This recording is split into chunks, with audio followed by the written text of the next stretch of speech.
श्रीरामपूर नगरपालिका निवडणुकीच्या रणधुमाळीत मुख्यमंत्री देवेंद्र फडणवीस यांनी श्रीरामपूरकरांना थेट साथ घालत पंतप्रधान नरेंद्र मोदी यांच्या स्वयंपूर्ण शहर संकल्पनेवर आधारित विकास कामांची ग्वाही दिली। यावेळी त्यांनी भाजपा राष्ट्रवादी युतीचे नगराध्यक्ष पदाचे उमेदवार श्रीनिवास बिहाणी आणि सर्व युतीच्या उमेदवारांना विक्रमी बहुमताने विजयी करण्याचे भावनिक आवाहन केले। पंतप्रधान नरेंद्र मोदी यांच्या दूरदृष्टीच्या नेतृत्वात शहरांच्या विकासाचे एक मोठे स्वप्न आम्ही पाहिले आहे, असे मुख्यमंत्री म्हणाले। अमृतसारख्या महत्त्वाकांक्षी अभियानातून आज देशातील अनेक शहरांचे चित्र झपाट्याने बदलत आहे। राज्य सरकारच्या माध्यमातून श्रीरामपूरमध्ये पाणी पुरवठा, भुयारी गटार योजना, चांगले रस्ते आणि रोजगाराच्या संधी निर्माण करण्याचे काम युद्धपातळीवर सुरू आहे। अन्न, वस्त्र, निवारा, शिक्षण, आरोग्य, रोजगार या मूलभूत गरजांसोबतच उत्तम उद्याने, चांगले वाचनालय आणि पर्यावरणाचे संतुलन राखत प्रत्येक शहर स्वयंपूर्ण झाले पाहिजे हा मोदीजींचा संदेश असल्याचे त्यांनी स्पष्ट केले। देशासह राज्यात कधी झाली नाही एवढी प्रचंड विकासकामे होताना दिसत आहेत आणि विकासाचा परिस्पर्श न झालेली एकही नगरपालिका दिसणार नाही असा विश्वास मुख्यमंत्र्यांनी व्यक्त केला। मात्र आम्ही कितीही निधी दिला तरी त्याचा वापर करणारे योग्य आणि पारदर्शक लोक हवेत असे स्पष्ट मत त्यांनी व्यक्त केले। जनतेकरिता ज्या व्यवस्था केल्या जातात त्या लोकांपर्यंत पोहोचल्या पाहिजेत आणि पालिका चालवणाऱ्यांवर कोणाचा तरी अंकुश असला पाहिजे यावर त्यांनी जोर दिला। आपल्या भाषणात मुख्यमंत्र्यांनी श्रीरामपूरकरांना मोठी आणि निर्णायक ग्वाही दिली। नगरपालिकेची सत्ता भाजपा राष्ट्रवादीच्या हाती द्या, मी आपल्या पाठीशी खंबीरपणे उभा राहील असे सांगत त्यांनी विकासाची जबाबदारी घेतली। इतकेच नाही तर श्रीरामपूर पालिकेच्या कारभारावर माझी नजर राहणार आहे असे शब्द त्यांनी दिले।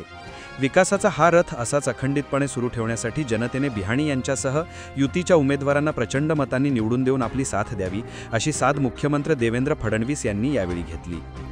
सर्वांना नमस्कार। महाराष्ट्रातील 246 नगरपालिका आणि 42 नगरपंचायतीसाठी येत्या 2 डिसेंबर रोजी मतदान होणार आहे। आपल्या नगरपालिका क्षेत्रातून नगराध्यक्ष पदासाठी भाजपा राष्ट्रवादी युतीचे श्रीनिवास लक्ष्मीनारायण बिहाणी रिंगणात आहेत। त्यांना आणि त्यांच्यासोबत भाजपा राष्ट्रवादी युतीच्या सर्व नगरसेवकांना विक्रमी बहुमताने विजयी करावे असे आवाहन मी आपल्याला करतो। माननीय पंतप्रधान नरेंद्र मोदीजी यांच्या नेतृत्वात भारताने शहर विकासाचे एक मोठे स्वप्न पाहिले आणि त्या दिशेने वाटचाल सुरू केली। अमृतसारख्या अभियानातून आज अनेक शहरांचे चित्र झपाट्याने पलटत आहे। राज्यातील सरकारच्या माध्यमातून सुद्धा पाणीपुरवठा असेल, विविध इमारती असतील, भुयारी गटारी योजना असतील, रस्ते असतील, वेगवेगळ्या प्रकारच्या संधी असतील, या तयार करण्याचं काम आपण करतोय। मोदीजींनी सांगितलं प्रत्येक शहर हे स्वयंपूर्ण असलं पाहिजे। अन्न, वस्त्र, निवारा, शिक्षण, आरोग्य, रोजगार याच्यासोबतच उत्तम उद्यानं तिथे असली पाहिजेत, चांगल्या प्रकारची वाचनालये त्या ठिकाणी असली पाहिजेत, चांगले रस्ते त्या ठिकाणी असले पाहिजेत, भुयारी गटार योजना त्या ठिकाणी असली पाहिजे, स्वच्छ पिण्याचं पाणी प्रत्येक घरामध्ये मुबलक मिळालं पाहिजे आणि पर्यावरणाचं संतुलन देखील आपण राखलं पाहिजे। कधी नव्हे इतकी प्रचंड विकास कामे आज अनेक शहरांमध्ये आपल्याला होताना दिसत आहेत। विकासाचा परिस्पर्श झाला नाही अशी एकही नगरपालिका आपल्याला सापडणार नाही। मात्र आम्ही कितीही निधी दिला तरी तो निधी वापरणारे योग्य लोक असले पाहिजे। पारदर्शी पद्धतीनं निधी हा खर्च झाला पाहिजे। समाजाकरता आणि जनतेकरता आपण ज्या व्यवस्था करतो त्या त्यांच्यापर्यंत पोचल्या पाहिजे आणि म्हणूनच ज्यांच्या हाती आपण नगरपालिका देतो त्यांच्यावर कोणाचा तरी अंकुश असला पाहिजे।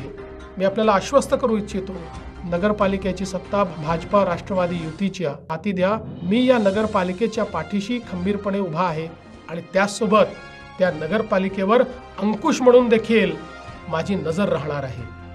अजून आपल्याला बरीच कामे करायची आहेत, त्यासाठी आपली साथ आम्हाला हवी आहे। विधानसभा निवडणुकीत जे भरभरून यश तुम्ही दिलं तसेच यश या नगरपालिका नगरपंचायत निवडणुकीतही द्यावे आणि विकासाचा हा रथ असाच अखंडित धावत राहावा अशा प्रकारची आपल्याला हात जोडून माझी विनंती आहे। लक्षात ठेवा, 2 डिसेंबरला मोठ्या संख्येने बाहेर पडा, विक्रमी मतदान करा आणि भाजपा राष्ट्रवादी युतीच्या उमेदवारांना विजयी करा।